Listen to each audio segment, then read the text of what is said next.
Hey everyone, welcome back to another episode of Media Times, where we dive into the biggest stories shaping the media, faith, and society in Nigeria and beyond. And I'm Sarah, and today we're unpacking a major controversy that stirred up Nigeria's Christian community over the past week. We're talking about the backlash against Pastor Biodun Fatoyinbo of COZA over his comments about the late Apostle Joseph Ayo Babalola, the revered first General Evangelist of the Christ Apostolic Church. This story has everything: faith, legacy, wealth, and a very heated online debate. Let's get into it.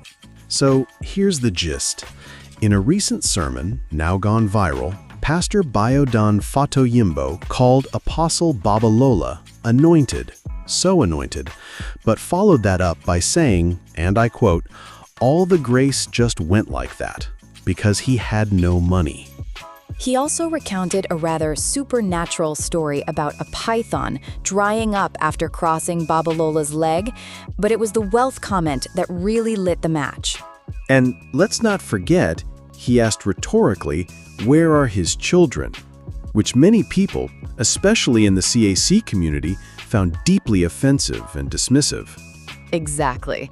For many, that sounded like an attempt to reduce a man's spiritual legacy to his bank account, or lack thereof. Before we go further, let's talk briefly about who Apostle Babalola was. Apostle Joseph Ayo Babalola was no ordinary man. He was the first General Evangelist of CAC and is regarded as one of the most anointed revivalists in Nigeria's Christian history. His ministry in the 1930s and beyond was marked by miraculous healings, prophetic utterances, and a spiritual revival that shaped Nigerian Pentecostalism. And according to CAC's recent statement, he wasn't exactly poor either. They said he had one of the best Ford Jeeps of his time, lived in a befitting home, and even hosted dignitaries, including being honored during Queen Elizabeth II's visit in 1956. So clearly, the narrative that he was broke or somehow lacking in legacy isn't sitting well with his followers or the broader Christian community. The Christ Apostolic Church responded quickly and firmly. In a statement signed by Pastor Ade Alawode, they said equating anointing or ministerial success with material wealth is biblically flawed. They even quoted Luke 12:15, "Take heed and beware of covetousness, for one's life does not consist in the abundance of the things he possesses." And they didn't hold back. The CAC said Fatoyinbo's comments were insensitive and ill-informed.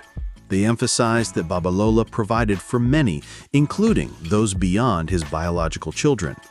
To be fair, that "where are his children" line was probably the most painful part for many people. It sounded like he was questioning the worth of Babalola's entire lineage. Now, after all the backlash, Fatoyinbo did issue an apology on Facebook. Yeah, he said the comments were misconstrued, but still offered a general apology if his words caused distress, hurt, or discontentment.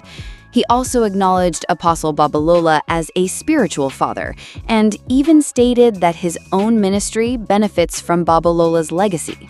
Which is interesting, because it seems like the original point he may have been trying to make was about stewardship, how power or grace should be paired with practical wisdom and biblical financial principles. Right, but the way he said it, tying spiritual power directly to wealth, came off like he was making a value judgment. And in a country like Nigeria, where prosperity preaching is already controversial, that was bound to stir the pot. So let's ask the big question. Should ministerial success be measured by material wealth? Absolutely not. Jesus himself lived a modest life. The apostles were mostly poor, and yet their legacies changed the world. The danger in linking wealth with anointing is that it creates a distorted theology, one where poverty is seen as a lack of faith or failure. Exactly. And while there's nothing wrong with pastors prospering financially, it becomes problematic when we equate net worth with spiritual worth. This incident also shows how powerful words are, especially from the pulpit. One offhand comment can damage relationships, legacies, and perceptions that took decades to build. At the end of the day, this controversy has opened up an important conversation about legacy, respect, and what really defines success in ministry. And hopefully, it also reminds all of us, whether pastors or podcast hosts, that spiritual leaders of the past deserve more than just a surface-level critique. Their lives and sacrifices are the foundation of what we now enjoy. Very true. And we'd love to hear from you, our audience. Do you think Fatoyinbo's apology was enough? Do you agree or disagree with his original point? Drop your thoughts in the comments below. And don't forget to like, share, and subscribe to Media Times for more balanced conversations around faith, media, and culture. Until next time, stay thoughtful, stay respectful, and keep the dialogue alive.